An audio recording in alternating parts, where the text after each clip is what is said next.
is up, everyone? It's your girl Brainy Shanae, and today I have another book haul I want to share with you. Of course, if you don't know, I had done a part 1 for my massive book haul for April, so now I'm going to share with you part 2. So let's go ahead and get started with this first package, which I don't know where it's from. It says Quark Productions, so who knows what this is? So let's find out what this one is right here. So let's open this one. Oh, wow. Okay. So this is, let's see.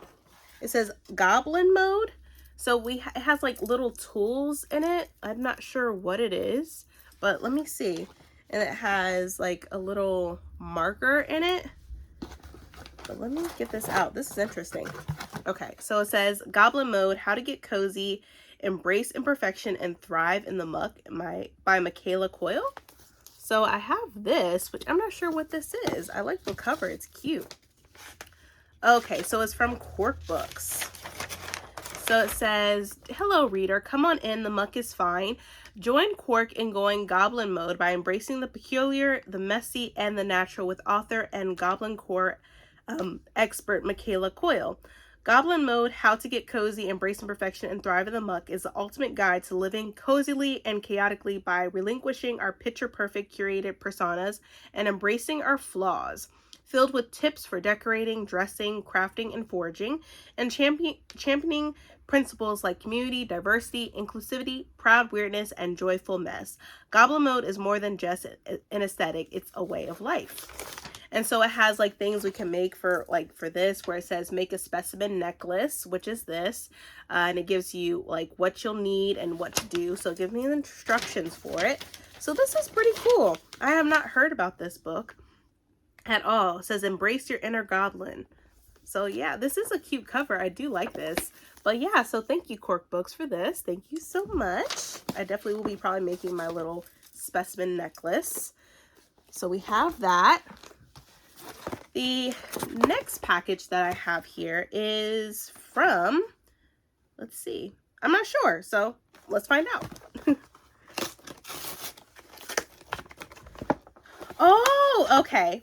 So y'all already seen my book review, and so I already have one copy, but I have two, so who knows, I might just give it to somebody that would be interested in reading this book, and that is I Kick and I Fly by Ruchira Gupta, which I will leave my book review up above so you can check it out. I really enjoyed this book and I loved it. I love how it brought the awareness of sex trafficking in India and also in the United States, and how it's a huge and major problem that is still occurring, and changes need to be made ASAP.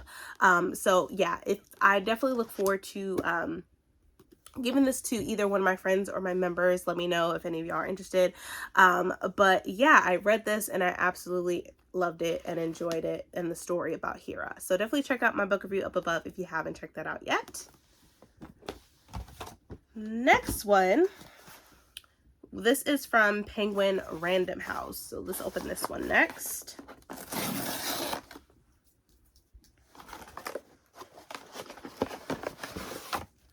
Oh yes, I'm looking forward to reading this. This book comes out in August of 2023, and this is All You Have to Do, and this is by Autumn Allen. Just look at this cover. I love this. Just look at it. Sorry about the glare, but just look at it. Oh, I love it. So let me see what this is about. So it says, being a Black kid in an elite school is not easy, but it's a privilege. It is a path to success. What kind of success? What kind of success, and what price do you have to pay for it? You can't think about that if you want to graduate, and you must graduate. After all, generations of your people fought to get you here. Just focus on your future. That's all you have to do. But can you? All you have to do is a page-turning, heartfelt story about two young men attending prestigious schools nearly 30 years apart. It says, in 1968, in the wake of Martin Luther King Jr.'s assassination, Kevin joins his fellow students at Columbia University as they stage a sit-in to protest Columbia's years-long expansion into Morningside Heights at the expense of its residents, the majority of whom are African American, but the protesters are up against more than just their school. And then it says, in 1995, Gibran's request to have a group of Black students at his prep school attend the Million Man March is met with criticism, suspicion, and condescension. Gibran writes an open letter about racism at the school, but his protest only leads to more trouble. As the two young men whose lives connect in powerful ways risk losing the opportunities that their parents worked hard to provide, they move closer to discovering who they want to be instead of accepting how society and family define them. Wow, this sounds like a very powerful book, and I'm definitely looking forward to reading this in August. Yeah, I love the different perspectives of the year of 1968 and the year of 1995. You can tell the difference between the two stories just with this cover alone, which I really do love, the black and white, and then we have the color right here. But thank you so much, Penguin Teen, for this. I cannot wait to read this. Then the next one we have is from Macmillan, so let's open this one. If I can. Let's see. Right, let me try this.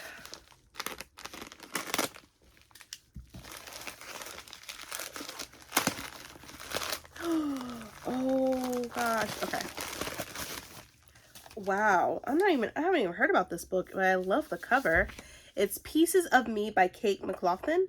It says she has to face the past to find her future.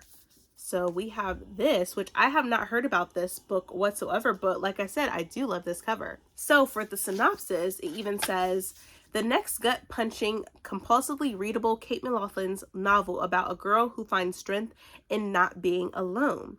It says when 18-year-old Dylan wakes up, she's in an apartment she doesn't recognize. The other people there seem to know her, but she doesn't know them. Not even the pretty, chiseled boy who tells her his name is Connor. A voice inside her head keeps saying that everything is okay, but Dylan can't help freaking out, especially when she borrows Connor's phone to call home and realizes she's been missing for 3 days. Dylan has lost time before, but never like this. Soon after, Dylan is diagnosed with dissociative identity disorder and must grapple with the many people currently crammed inside her head, as well as a secret from her past so terrible she's blocked out that it's put them there. Her only distraction is a budding new relationship with Connor, but as she gets closer to finding out the truth, Dylan wonders, will it heal her or fracture her further? It says, Kate McLaughlin's Pieces of Me is raw, intimate, and surprisingly hopeful. So this sounds really good. Cannot wait to read this. Thank you so much, Macmillan, for this. It gives more in detail about it right here in this, so I definitely will keep it. But this sounds really intriguing, so I cannot wait to read this. So I got this. The next package that I got is also from Macmillan, so let's open this one. Where is my box cutter? Because I'm going to need it. Okay, here we go.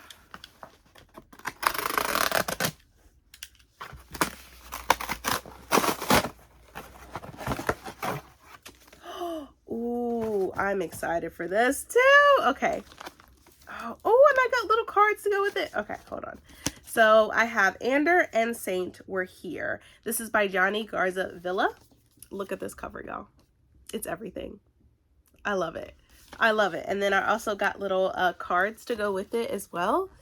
Of the two, looks like the two main characters, El Tacaro and El Molista. So these are two little cards. And here's a little paper about the book. But let me go ahead and read the synopsis for this. And it says, Aristotle and Dante discover the secrets of the universe meets the sun is also a star in this YA contemporary love story about a non-binary Mexican-American teen falling for the shy new waiter at their family's taquero. Hopefully I'm saying that right. I'm sorry. It says finding home, falling in love, fighting to belong. The Santos Vista neighborhood of San Antonio, Texas is all Ander Lopez has ever known. The smell of pan dulce, the mixture of Spanish and English filling the streets, and especially their job at their family's taqueria. It's the place that has inspired Ander as a muralist, and as they get ready to leave for art school, it's all of these things that give them hesitancy, that give them the thought, are they ready to leave it all behind? To keep Ander from becoming complacent during their gap year, their family fires them so they can transition from restaurant life to focusing on the murals and preparing for college. That is until they meet Santiago Garcia, the hot new waiter. Falling for each other becomes as natural as breathing. Through Santi's eyes, Ander starts to understand who they are and want to be as an artist, and Ander becomes Santi's first step toward making Santos Vista and the United States feel like home. Until ICE agents come for Santi, and Ander realizes how fragile that sense of home is, how love can only hold on so long when the whole world is against them, and when eventually the world starts to win. Wow, this is a powerful story. I can just tell just from that synopsis alone, which I definitely cannot wait to read. I just thank you so much for this. Like, I really do appreciate getting this book. I just cannot wait to read this. This looks so good. So thank you so much for this. Oh, let me put this note in the book as well so I can keep it together. So then the next one we have is from, I'm not sure. So we're just going to open it and find out. Ooh, oh my gosh. So I think this is from Orbit. And I'm really excited to read this. This is going to be available in July. And I love this cover and I cannot wait. This is probably a book that I read in June. I'm not going to lie to y'all. Like, this book looks so freaking good. And that is The Jasad Heir by Sarah Hashman. We have this right here. And just look how beautiful this cover is. It looks gorgeous. It says, get ready for an unmissable tale of shattered kingdoms, forbidden magic, and cunning royals in Sarah Hashem's Egyptian-inspired epic fantasy debut. It says, at 10 years old, the heir of Jasad fled a massacre that consumed her entire family. At 15, she buried her first body. At 20, her carefully crafted lies are starting to crumble. Oh, God, this looks so freaking good. So good. So even it gives us a little synopsis right here, which I'll read. So it says, 10 years ago, the kingdom of Jasad burned. Its magic was outlawed. Its royal family murdered down the last child. At least that's what Sylvia wants people to believe. The lost heir of Jasad, Sylvia never wants to be found. She can't think of how Nizal's army destroyed her kingdom and continued to hunt its people. Not if she wants to stay alive. But when Armin, the Nizal heir, tracks a group of Jasadi rebels to her village, staying one step ahead of death gets trickier. In a moment of anger, Sylvia reveals her magic and captures Aaron's attention. Now to save her life, she'll have to make a deal with her greatest enemy. If she helps him lure the rebels, Sylvia will escape persecution. A deadly game begins. Sylvia can't let Aram discover her identity, even as hatred shifts into something more. But her secret isn't as hidden as she thinks. Soon, Sylvia will have to choose between the life she wants and the one she left behind. The Scorched Kingdom is rising, and it needs a queen. This comes out July 18th of this year. I cannot wait. I'm excited, especially when it says Egyptian-inspired epic fantasy. Like, I am here for it. So this is definitely something I'm looking forward to reading. Thank you so much, Orbit, for giving this to me. I'm really excited to read this. Next one. This is going to be from, I'm not sure, but we'll find out.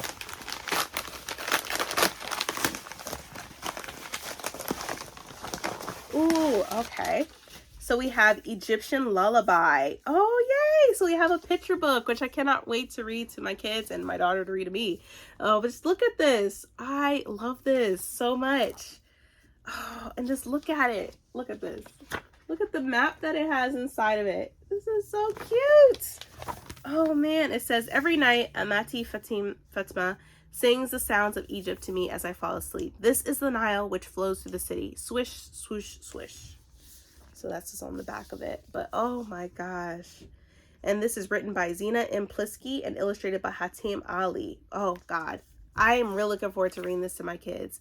It says, every night while we drink our steaming salab, my auntie Fatima sings a lullaby to me. It is filled with memories of the flowing Nile, the busy streets, and the vibrant city. When she returns to Cairo, she leaves me with the sounds and sights of Egypt. And even though I am here and she is there, her lullaby reminds me of home. So yeah, I cannot wait to read this to my kids. I just love this so much. This is going to be a fun time. Now this next package, this is a pre-order from Barnes & Noble. So I'm going to go ahead and open this one.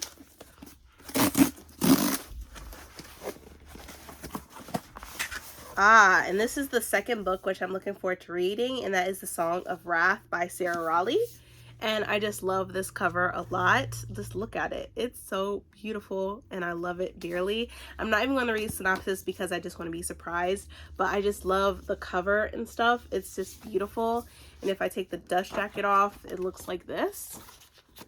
So there we have this. Like I said, I'm not going to read the synopsis for this one because I just want to be surprised. And if y'all have already, if you haven't even read the first book, I don't want to spoil it for y'all.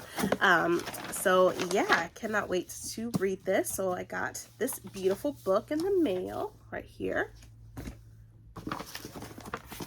The next one is from an IG giveaway that I won, which I cannot wait to read this. And the author, it's funny, she was trying to do a TikTok and she had it on her stove and it burned the book, which is fine. So I'm excited for that too. So yeah, so as you see, it's a little scorched right here, which is absolutely fine. Just look at that, which it looks like it looked like that on purpose, but I'm really excited for this. And that is all the fighting parts. This is by Hannah V. Sawyer, and I am excited to read this. So for this, it says, in the vein of Groan and the Poet X, a searing and defiant novel in verse about reclaiming agency after a sexual assault within the church community. It says 16-year-old Amina Kata has always believed in using her voice as her weapon, even when it gets her into trouble. After cursing at a classmate, her father forces her to volunteer at their church with Pastor Johnson. But Pastor Johnson isn't the holy man everyone thinks he is. The same voice Amina uses to fight falls quiet the night she is sexually assaulted by Pastor Johnson. After that, her life starts to unravel. Her father is frustrated that her grades are slipping, and her best friend and boyfriend don't understand why the once loud and proud girl is now quiet and distant. In a world that claims to support survivors, Amina wonders who will support her when her attacker is everyone's favorite community leader. It says, when Pastor Johnson is arrested for a different crime, the community is shaken and divided. Some call him a monster and others defend him. But Amina is secretly relieved. She no longer has to speak because Pastor Johnson can't hurt her anymore. Or so she believes. To regain her voice and sense of self, Amina must find the power to confront her abuser in the courtroom and her heart and learn to use all the fighting parts within her. Oh, this sounds like it's a powerful book. This comes out later on in September of this year, and like I said, it is written in verse too as well, so I'm really looking forward to reading this. This is definitely going to be a powerful book. I probably might even do a book review for this alone, because of the story that is bringing awareness to. But I love this cover and I'm really excited to read this. And thank you so much, Hannah, for this. I really appreciate it. And I like the little burnt effect to it as well. Thank you so much. And then, all right, one more package, y'all. One more, and then we're done. And I'm not sure who this is from. It just says Books for Brandy Shanae. So let's go ahead and open it.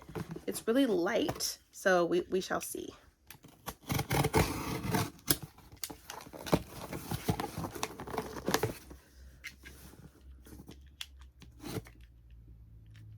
Sorry, y'all. I'm having difficulties with my box cutter. All right.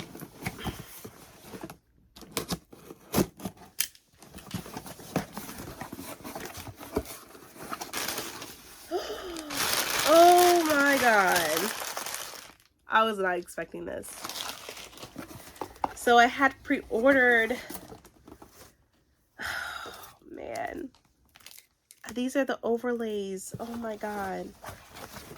So I had pre-ordered The Warrior Girl by Angeline Boulley, and I was able to get a tote and the overlays. So here is the tote. Just look at this. I'm going to use this a lot. And then on the back where it says this, it says, tonight when I dream about the warrior girl, I will accept her knife. Oh my God. Just look how vibrant and colorful this tote is. I'm excited to use this. And then I have the overlays that I can put in the book itself, which I'm not even going to take it out of the plastic because I don't want to mess it up. But these are overlays where you can put in the book and it'll be on top of the words and it looks beautiful. So I cannot wait to get my copy. But thank you so much. I am so excited for this. Oh, I'm excited, which it comes out, this Tuesday, right? May the 2nd, right? So I'm really looking forward to getting my copy when it comes in. I'll probably even get one more copy just to give to a friend or something. Who knows what I'll do. But yes, I am so excited for this. I cannot wait. Oh, I cannot wait. But yes, so we have this tote and we have the overlays. But that is it. That was my massive book haul part 2. I will show you all the books that I got for this part. And here we are. Here are all the books right here. I really hope you enjoyed this book haul. If you did, please, please, please give me a thumbs up. Also, hit that subscribe button and that bell to be notified when I upload more videos in the future. But thank you all for watching, and I hope you all are staying healthy and staying safe. See ya!